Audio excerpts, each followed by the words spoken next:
Chiche TV, vous pouvez vous présenter chichement? Oui, Sandra Leroy, conseillère à la Cour d'appel d'Amiens. Ok. Et vous êtes ici à manifester devant Bercy, pour quelle raison vous pouvez expliquer? Pour réclamer des moyens supplémentaires, en effectif notamment. Monsieur Dupond-Moretti a déclaré hier, je crois qu'il y a eu 30% en plus de moyens sous le quinquennat Macron. Vous les avez pas vus?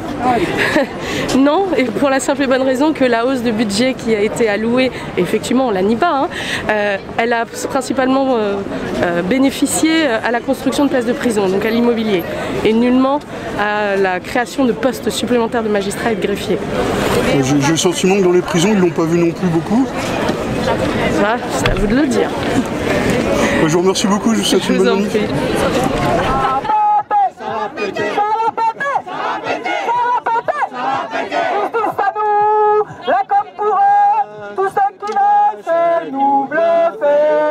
Recrutement massif, croissance du budget, ou alors ça va péter, ça va péter, ça va péter, ça va péter.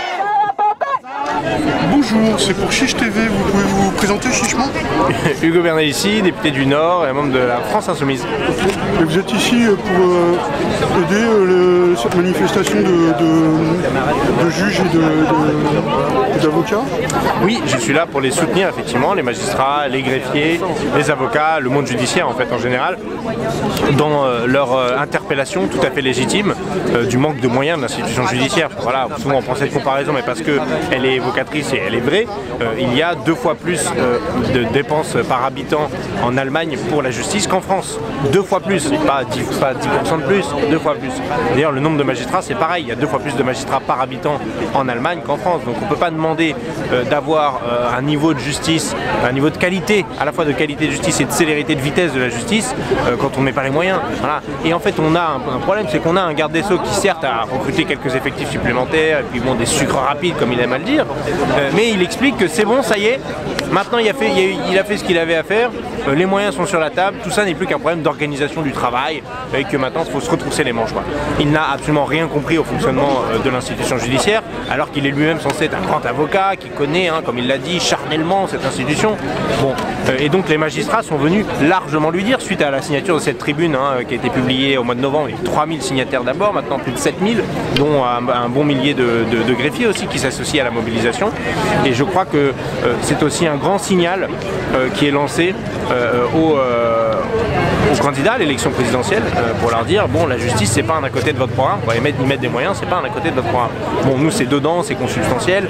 Moi je défends tout ça depuis le début du mandat, je me suis très impliqué sur les questions judiciaires, donc c'est avec bonheur que je suis là aujourd'hui à leur côté pour réclamer les moyens, juste pour satisfaire les besoins en fait, d'une justice qui fonctionne normalement.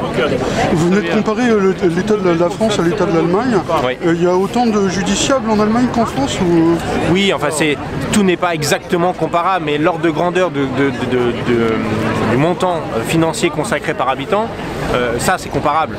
Après, du coup, à l'intérieur, l'organisation dépend du système judiciaire, donc c'est pas exactement la même chose. Mais oui, en tout cas, la France et l'Allemagne sont 2 pays tout à fait comparables de ce point de vue. Et de toute façon, on voit bien que si on compare à tous les autres pays européens, on est dans le bas du panier, quoi. Si vous choisissez d'autres pays avec lesquels comparer, vous êtes dans le bas du panier. Si vous prenez le nombre de magistrats, il y a le même nombre de magistrats que sous Napoléon. Or la population a légèrement augmenté depuis. Voilà. Voilà, c'est un autre ordre de grandeur et un autre point d'appui. Bon, la justice sous Napoléon, ce n'est pas non plus, c'est pas la meilleure justice qui soit. Mais en tout cas, sur les moyens, l'ordre de grandeur et le nombre de magistrats, ça aide à penser les choses. Et puis en fait, on le voit bien, factuellement, on manque de monde, c'est tout. Et ce que dit la tribune des magistrats suite au suicide d'une de leurs collègues, c'est qu'ils sont pris dans un étau, soit jugés vite mais mal, soit jugés bien, mais dans des délais déraisonnables. Voilà. On a intérêt à prendre un avocat jeune si on veut pas qu'il soit mort avant l'audience. C'est ça, on peut dire ça comme ça. Surtout que le Covid a remis une couche supplémentaire là-dessus, que l'anticipation n'a pas été des plus extraordinaires en la période, et que parce qu'il y a eu ces mobilisations, parce qu'il y a eu cette tribune, au départ ce que le garde des Sceaux appelait des sucres rapides, d'embaucher plus de 1000 greffiers et des assistants de justice, l'équipe autour du magistrat comme il dit, c'est parce qu'il y a eu qu'il a fini par dire ok, je les recrute pas pour 1 an mais au moins pour 3 ans. Et là, il a dit, au bout des 3 ans, ils seront renouvelés. Bon, moi, je souhaite qu'ils soient titularisés. La plupart des gens ici souhaitent qu'ils soient titularisés, qu'il y ait une intégration qui soit faite. Mais c'est parce qu'il y a ces mobilisations qu'on arrive à ce résultat-là. Il a annoncé, le garde des Sceaux, hier, avant-hier, qu'il y aurait la plus grosse promotion de l'École nationale de la magistrature, plus de 380 auditeurs de justice. C'est quand même étrange parce qu'il nous a dit il y a 2 semaines que la justice était réparée, qu'il n'y avait pas besoin de moyens supplémentaires. Finalement, il fait la plus grosse promotion. Bon, c'est bien qu'il y avait un sujet et il le fait pourquoi? Parce qu'il y a cette mobilisation. Donc se mobiliser, ça sert toujours.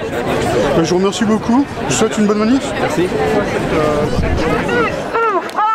Justice indépendante, justice souffrante, justice indépendante, justice souffrante, justice indépendante, justice souffrante, justice indépendante.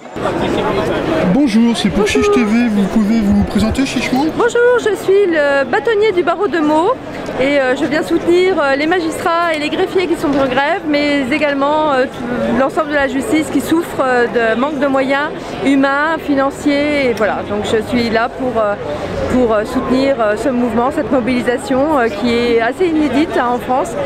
C'est assez rare que les magistrats et les greffiers manifestent dans la rue et donc je crois qu'il fallait être là pour pouvoir soutenir et puis dire que la justice protester parce que la justice n'a pas les moyens, financiers, humains. On en souffre depuis des années, hein, c'est pas nouveau, sauf que jusqu'alors tout le monde se taisait et enfin sauf un peu les avocats, mais voilà, tout le monde souffrait, on va dire, un peu en silence et il a fallu quelques détonateurs pour être là aujourd'hui, voilà, pour manifester.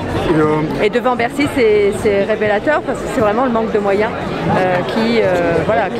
même s'il y a eu une augmentation du budget, même s'il y a eu des efforts, hein, même récents qui ont été faits, il n'en demeure pas moins que nous souffrons encore, c'est pas suffisant. Ça concerne tous les tribunaux, que ce soit les tribunaux administratifs, les tribunaux... Ça concerne normalement toute la justice en général, tous les tribunaux, conseil de prud'homme, tribunaux administratifs, les cours d'appel, même la Cour de cassation a fait une tribune, hein, les magistrats de la Cour de cassation ont fait une tribune parce que tout le monde souffre.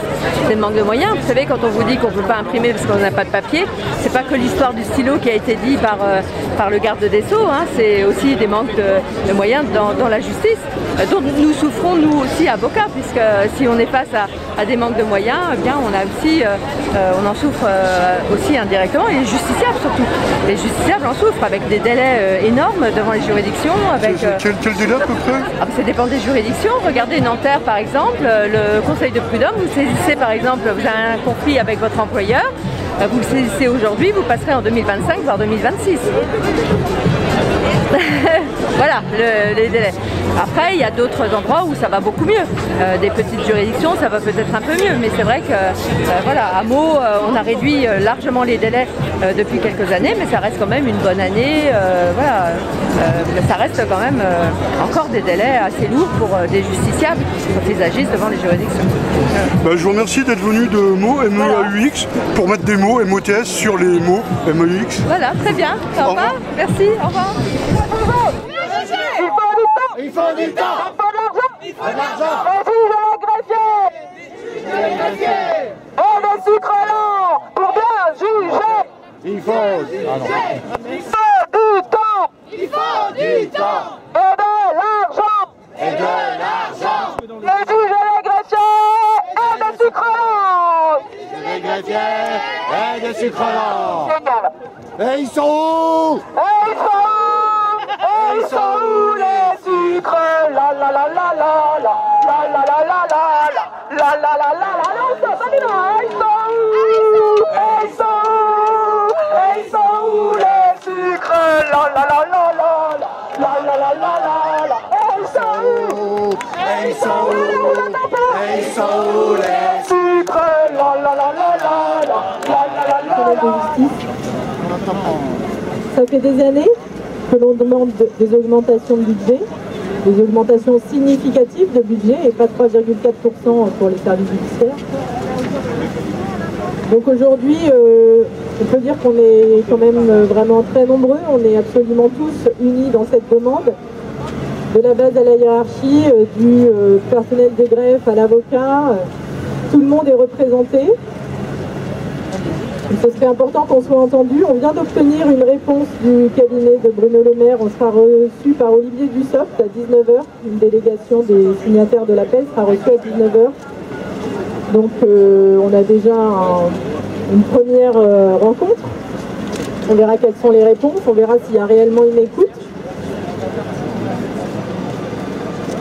Ce qu'on espère, c'est en finir avec ces audiences tardives, en finir avec les conditions d'accueil déplorables du justiciable, en finir avec les burn-out, en finir avec les collègues qui se disent « je ne peux pas venir manifester, j'ai audience ». Donc merci à tous d'être là et on continue la mobilisation bien au-delà de cette journée. Il faudra inventer d'autres moyens de rendre la justice car là, la justice n'en peut plus.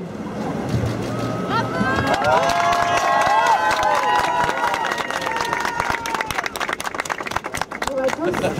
Vous êtes très nombreux et partout en France parce que ici c'est un rassemblement, mais il y en a beaucoup d'autres et on commence à recevoir un peu les photographies, les articles de presse qui montrent que partout en France, les fonctionnaires de greffe, les avocats, les magistrats sont mobilisés et sont en train de réussir quelque chose d'inédit qu'on n'avait jamais vu, je crois, avec une unanimité totale des constats partagés par tous les professionnels de justice sur une justice déshumanisée, sur une justice où on nous demande de compter et où on nous pousse à ne pas rendre la justice que le justiciable mérite. Une justice qui maltraite aussi les professionnels, les fonctionnaires de greffe et les magistrats, et aussi les avocats, parce que la défense, forcément, dans ce contexte-là, ne peut pas être assurée d'une façon digne. Donc je crois vraiment qu'aujourd'hui, on peut se féliciter de cette mobilisation qui est extrêmement large, qui ne doit pas retomber, parce que c'est le moment de se faire entendre, que demain dans les juridictions et le mois prochain dans les juridictions, il y aura les audiences solennelles, il y aura les décisions qui seront prises collectivement par une collectivité du monde de la justice qui peut discuter ensemble à chaque niveau local pour exiger dans chaque tribunal de rendre la justice de manière digne et de montrer finalement que si nous nous mettons à respecter un certain nombre de choses, les horaires des audiences, la présence du greffier en assistance éducative ou d'autres choses que nous ne faisons plus, le système ne peut pas continuer avec les moyens qu'on nous donne. Donc merci à vous tous d'être là et ça continue, aujourd'hui c'est simplement une première étape. Côté fonctionnaire pour la CGT, nous ça fait des années et des mois plus récemment qu'on alerte de manière plus spécifique sur la question des horaires de travail.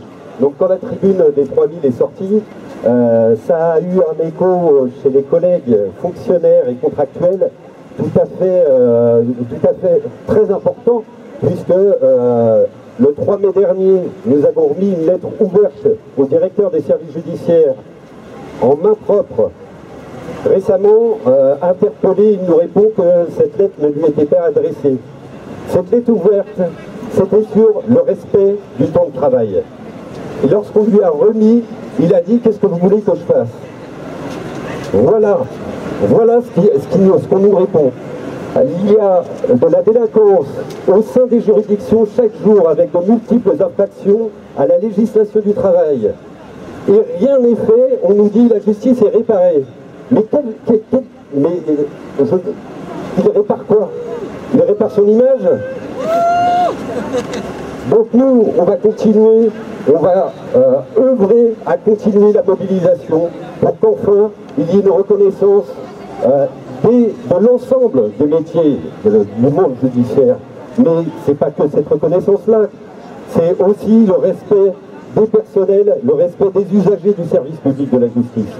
Et ça, c'est nécessaire, on n'en peut plus personne n'en peut plus, et ça suffit des burn-out, de la souffrance au travail. C'est pas comme ça que nous, à la CGT, on voit la vie, on voit le travail. Les jeunes magistrats, puisque aujourd'hui, les jeunes magistrats se mobilisent car ils déplorent chaque jour qu'ils n'ont pas les moyens matériels et humains d'accorder le temps d'écoute nécessaire aux justiciables et à leurs avocats, d'expliquer suffisamment par écrit comme oralement le sens des décisions qu'ils rendent, de juger les milliers d'affaires graves en attente, de protéger les mineurs de violences de différentes natures par une prise en charge adaptée et suffisamment rapide, d'entendre les parties civiles, les mises en examen, provisoirement détenues sous contrôle judiciaire ou libres, dans des délais raisonnables, de programmer l'ensemble des opérations d'interpellation pour chacun des dossiers dans lesquels elle serait déjà possible, de traiter adéquatement la masse des délits flagrants qui déferlent chaque jour dans nos juridictions, nos tribunaux, de s'assurer que les personnes condamnées s'inscrivent de manière effective dans un processus de réinsertion ou d'apporter une réponse adaptée en cas de manquement, de contrôler que les personnes dont les facultés sont diminuées peuvent vivre avec l'aide dont elles ont besoin, à l'abri des abus en tout genre. Les jeunes magistrats dénoncent aussi le manque de moyens matériels et humains qui les empêche de suivre une formation tout au long de leur carrière, de mettre à jour leur connaissance des textes, sans cesse renouvelés au passage, sans allonger dans le même temps les délais de traitement des affaires, de partir en congé maternité ou paternité, sans crainte de voir leur cabinet et donc les justiciables en pâtir, de participer à des procès d'assises sans se préoccuper dans le même temps de leur dossier en attente, de contribuer de façon approfondie à l'élaboration des réformes, du moins lorsqu'on pense à les y associer, de permettre aux greffiers de travailler sans terminer les audiences, les actes en cabinet ou les permanences diverses à des heures de plus en plus tardives. Oui, les jeunes magistrats entendent expliquer au grand public qu'ils n'ont d'autres ambitions que d'appliquer la loi, guidés par les grands principes inscrits dans la Constitution, la Convention de sauvegarde des droits de l'homme et des libertés fondamentales, afin de rendre enfin dignement la justice au nom du peuple français. Je vous remercie. Bonjour à tous, merci pour votre mobilisation qui est importante. Effectivement, cette mobilisation se déroule également dans d'autres territoires, sur le territoire national. La mobilisation va continuer. Côté greffe, effectivement, nous continuerons à dénoncer les moyens indigents qui nous sont donnés pour travailler dignement et rendre cette œuvre de justice commune à laquelle nous sommes tous attachés. Je découvre ce matin dans la presse que le garde des Sceaux, dans un petit journal, indique qu'il s'étonne et qu'il découvre qu'il y ait dans nos juridictions des audiences tardives. C'est vraiment se moquer du monde. Et c'est vous dire le fossé qu'il y a entre ce garde des Sceaux et l'ensemble des fonctionnaires et magistrats qui travaillent et qui œuvrent pour notre institution. On ne répare pas la justice avec des aspros, on répare une justice malade avec des moyens. Continuons la lutte, on ne lâchera rien.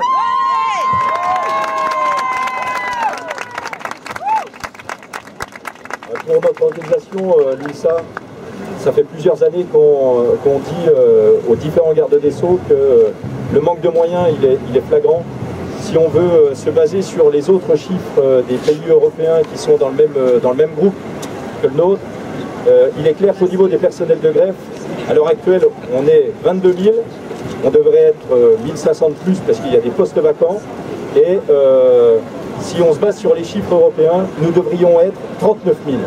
Donc vous comprenez bien qu'entre 22 000 et 39 000, il y a vraiment une grosse différence. Et là, c'est vraiment un manque de moyens, c'est clair.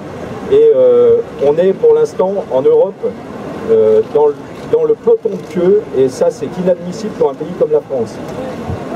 Ensuite, nous avons besoin aussi de reconnaissance, parce que à côté des magistrats, sans les personnels de greffe, rien ne pourrait fonctionner.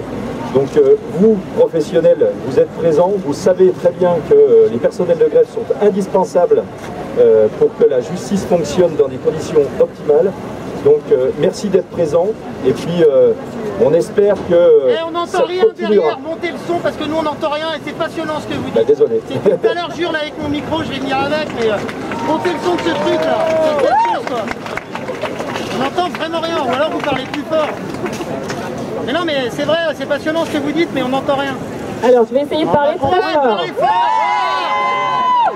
Mais sinon je remets la musique. Bonjour, alors je représente les juges d'instruction de France, donc Association française des magistrats instructeurs.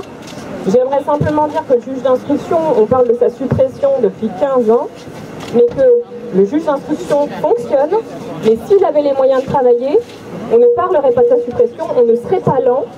J'ajoute sur la pancarte que vous voyez que nous avons 1,7 jours par dossier par an à accorder, par exemple au dossier de viol sur mineur. Ça n'est plus supportable, ça n'est plus admissible. Nous sommes 8500 à 9000 magistrats en France pour 67 millions de Français. Le nombre de magistrats n'a pas augmenté depuis 2 siècles alors que la population française a doublé. Comment voulez-vous, on peut faire une bataille de chiffres en disant il y en a plus 300, il y en a plus 500.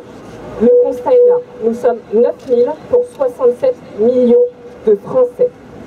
Nous ne pourrons pas exercer nos missions dans ces conditions. Les juges d'instruction ne peuvent plus assumer les missions qui sont les leurs pour les dossiers les plus graves, à l'heure où on parle de viol sur mineurs, à l'heure où on parle de corruption, et nous ne sommes instrumentalisés par personne, je tiens à le dire. Nous sommes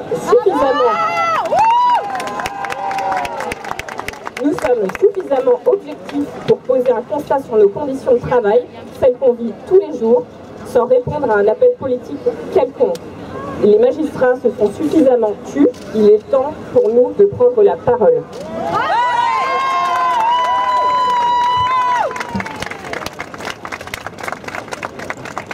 Bonjour à tous, je représente l'ANJAP, l'Association nationale des juges d'application des peines. Je les sais nombreux aujourd'hui sur cette place. Je pense parce que nous sommes une fonction particulièrement touchée par les sujets soulevés dans cette tribune et par ce mouvement, c'est-à-dire à la fois par une inflation législative ininterrompue, une complexification permanente de notre droit et en parallèle une exposition particulière de nos fonctions, ce qui fait qu'on nous demande concrètement l'impossible. On se rend compte à la lumière de ce mouvement mené par nos jeunes collègues qu'on a accepté l'inacceptable dans nos cabinets, qu'on s'est habitué à un glissement du seuil de référence et qu'on rend désormais une justice qui n'est pas à la hauteur des principes de notre République, qui n'est pas à la hauteur des attentes légitimes des justiciables et sur les fonctions qui sont les nôtres, qui peuvent avoir des conséquences dramatiques sur la situation, la vie des gens. On ne veut plus le faire, on souhaite à la fois une pause législative parce que si on s'en réfère ne serait-ce qu'aux dernières semaines ou aux derniers mois, on nous a demandé, nous, juges d'application des peines, désormais de contrôler des bracelets anti-rapprochement, de contrôler les conditions indignes de détention, tout ça à moyens constants, sans accompagnement spécifique dans les juridictions sur l'intégration de ces réformes. Donc on ne se démultiplie pas, tout ça se fait évidemment au préjudice de la santé des fonctionnaires et des magistrats et de la qualité de la justice rendue. On ne veut plus faire les arbitrages chacun dans nos cabinets, on ne veut plus que la responsabilité de priorisation pèse sur nous.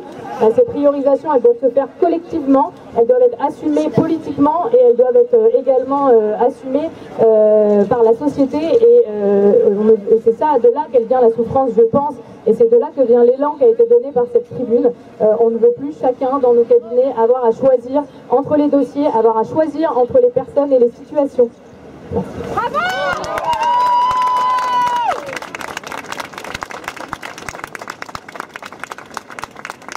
Je vais prendre la parole pour l'Association nationale des juges des contentieux de la protection, connue jusqu'à il y a peu sous le nom de juge d'instance.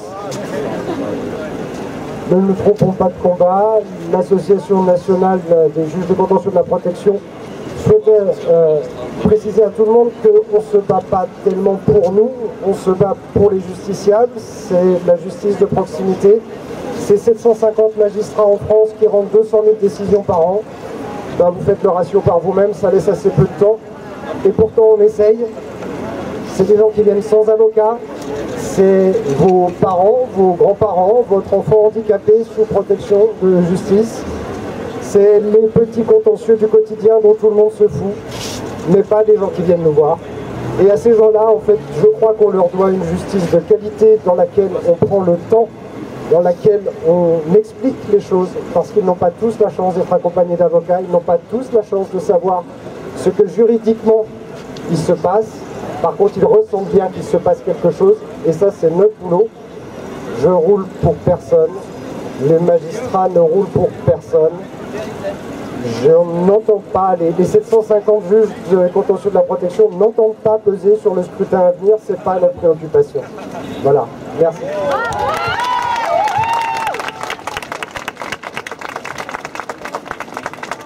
Alors pour la Fédération nationale des unions de jeunes avocats, alors j'entendais ce matin Éric Dupond-Moretti sur France Inter s'étonner de la temporalité de l'appel à l'aide des magistrats.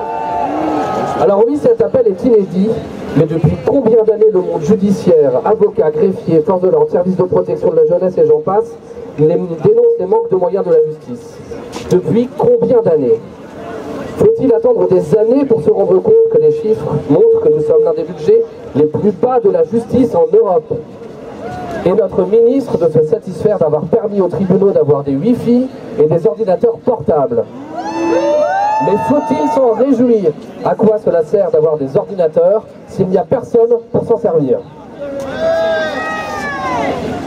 Que dire quand j'entends que pour améliorer les choses, il faut faire de la justice une justice efficace? Et pour que nous ayons une justice efficace, il suffit d'être mieux organisé et de réduire la longueur des écritures des avocats. 100 dossiers par audience et un seul magistrat, est-ce un problème d'organisation? Et qui oserait couper la parole à un avocat qui défend son client devant une cour d'assises? Personne. Non, vous n'avez rien compris, monsieur le ministre. Nous ne voulons pas d'une justice efficace, nous voulons d'une justice juste et de qualité. Alors, laissez-nous parler et donnez au monde judiciaire les moyens de rendre une telle justice. Alors, pour la Confédération nationale des avocats, il faut bien savoir qu'aujourd'hui, les avocats sont avec les magistrats. Parce que les avocats, ils entendent leurs clients qui leur disent « mais la justice, on la comprend pas ». Et vous, les magistrats, vous nous dites « mais on n'arrive pas à l'expliquer, cette justice ». Et nous devons tous ensemble être solidaires. C'est extraordinaire aujourd'hui de voir magistrats et avocats unis pour la même cause, parce que notre objectif, c'est pas du corporatisme, comme on l'entend parfois, c'est le justiciable. C'est donner aux justiciables la certitude que la justice est humaine, elle est juridique et elle est surtout à l'écoute des uns et des autres. Et pour cela, on doit lutter tous ensemble dans cet objectif unique, une justice efficace, juste et humaine. Pour l'ACE, je voulais vous dire que nous sommes solidaires. C'est l'intersyndicale de tous les avocats qui est aujourd'hui aux côtés des magistrats et des greffiers. Notre combat n'est pas corporatiste, notre combat est celui d'une justice moderne dans un pays moderne. Un pays moderne, c'est un pays où le droit se développe chaque jour davantage. Et plus il y a de droits, plus il y a un besoin de justice. 69 € par habitant et par an, c'est indécent. Et à chaque fois que vous serez là pour combattre une justice moderne, nous les avocats, nous serons à vos côtés.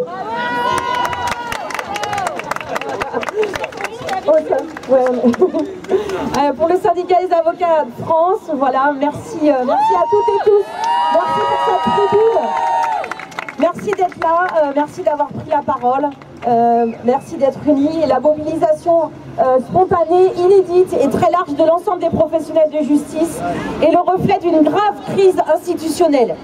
La justice est arrivée à un point de rupture après des années de politique austéritaire. Les diagnostics sont partagés par toutes et tous, maintes fois répétés et depuis des années. Comment est-il encore possible, monsieur le ministre, de s'en étonner et de les découvrir? Les revendications n'ont pas changé. Nous demandons des moyens, encore des moyens. L'état de nos tribunaux est inacceptable, indigne et révoltant. Inutile d'avoir fait Polytechnique pour comprendre le problème de la justice. 8 399 magistrats exercent en juridiction pour plus de 2 250 000 affaires civiles nouvelles enregistrées en 2019 et presque 4 500 000 en matière pénale. Les délais de traitement des affaires civiles entre 14 et 18 mois selon les juridictions. Les affaires civiles en stock fin 2019, 1,8 million. Tout cela dit le peu de considération portée au service public de la justice par nos dirigeants, service considéré comme non essentiel pendant le confinement et qui sert aujourd'hui de vitrine pour mener campagne. C'est le garde des Sceaux qui instrumentalise la justice. Si la justice est abandonnée, maltraitée, abîmée, alors c'est l'indépendance de la justice qui est questionnée et la démocratie qui est mise à mal. Le management judiciaire, les politiques publiques de rationalisation qui ont détruit le service public de la santé font désormais perdre sens à la justice, c'est gravissime.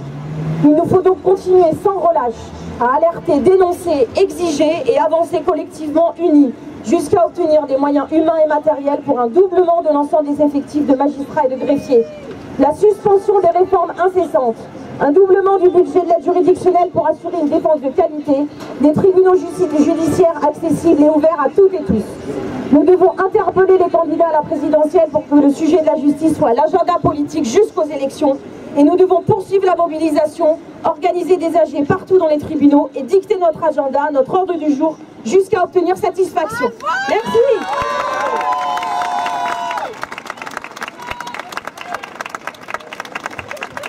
Ça y est, on a fait le tour. Demain, Virginie va chanter.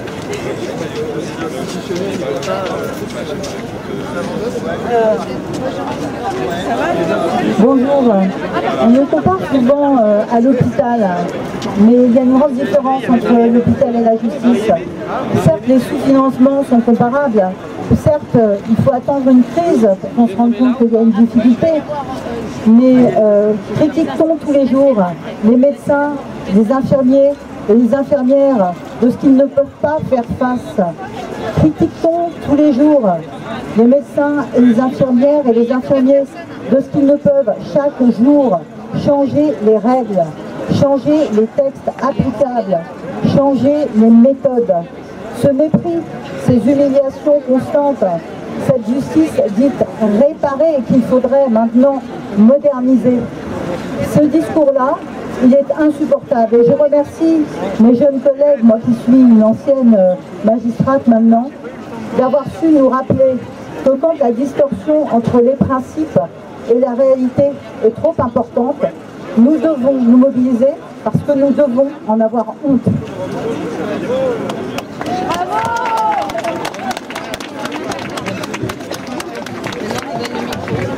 Oui, bonjour. Jérôme Gavaudan, je suis le président du Conseil national des barreaux. Simplement vous dire que le Conseil national des barreaux et la profession est solidaire de cette journée. D'abord parce que c'est la première fois, et pour moi c'est un thème que je porte depuis des années, c'est la première fois que les magistrats, les greffiers et personnels de greffe, mais particulièrement les magistrats, osent parler de leur souffrance quotidienne, leur souffrance personnelle et leur souffrance en groupe. Leur souffrance dans la façon dont ils sont parfois managés, dans la façon dont ils doivent exercer leur profession et les conditions parfois indignes dans lesquelles ils les exercent. Et ça, c'est un point très important qui se manifeste aujourd'hui. On ne l'a jamais vu et ça doit être acté. Le deuxième point, c'est vous dire que la famille judiciaire, c'est un terme que j'emploie souvent, doit rester unie. Avocats et magistrats, nous sommes parfois opposés, mais souvent les tensions qui existent entre nous, elles sont justement dues aux conditions de travail dégradées qui sont celles des personnels de greffe et des magistrats. Et donc cette unité, nous devons la manifester dans le cadre de cette famille judiciaire. Nous sommes parfois opposés, je viens de le dire, parfois ces oppositions sont fortes, mais nous sommes dans la même famille au soutien du justiciable et au soutien de l'institution judiciaire et de la justice que vous rendez au nom du peuple français. La troisième observation, c'est de vous dire que parce que vous souffrez, parfois nous souffrons et nous sommes les variables d'ajustement des difficultés que vous avez. Et la profession d'avocat vient vous dire aujourd'hui que bien souvent nous avons le sentiment de ne pas être bien traités, mais nous avons aussi la conscience de ce que si nous ne sommes pas aussi bien traités que ce que nous le souhaiterions, c'est justement parce que vous avez des conditions de travail dégradées, mais ça mérite d'être dit. Et la profession est là aujourd'hui pour le dire aussi. Enfin, tous les modes d'expression sont bons. Et je voudrais dire un mot simplement à la place qui est la mienne, qu'il ne faut pas dédaigner, même si on est très réservé, même si on est très prudent, sur le cycle des états généraux. On est tous conscients des difficultés et des faiblesses, mais je crois que cette journée qui vient dans ce cycle un peu particulier des états généraux va marquer, comme les 9 magistrats qui ont été reçus par le comité des états généraux, va marquer un tournant dans la façon dont les choses vont se développer aujourd'hui. Voilà. Amitié, soutien familial, certitude que nous partageons beaucoup de choses ensemble, et chacun dans ses fonctions, chacun à sa place, nous restons et nous sommes unis. Et la profession est derrière vous aujourd'hui.